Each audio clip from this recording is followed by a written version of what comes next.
Ungakhathazeki abantu ebengadi uhleli nabo, uphila nabo empilweni yakho. Abantu obusondelana nabo empilweni yakho sebeyiphendule izitha kuwe. Sebekhathele ukukufihlela ukuthi bebengakuthandi.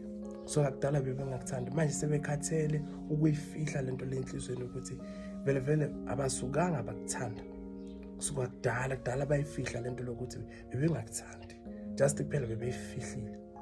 Ungasikhathazi ukuthi abantu mabephuma empilweni yakho kungani bephuma empilweni yakho. Cha, bebekufihlele, bebe-acta ngathi bayakuthanda, bebonisa ubuso obuhle kanti ngaphakathi enhlizweni zabo abakuthande neze, bakufisela okubi empilweni yakho. Manje into engikhulumayo khona manje ngithi kuwe-ke ungasikhathazi kakhulu abantu mabeqhela empilweni yakho. Kusuka kudala bebengakuthandi, manje sebekhathele ukupretendela khona bakubonisayo ukuthi kahle abasukanga bakuthanda. Kusuka kudala sebekhathele ukukufihlela.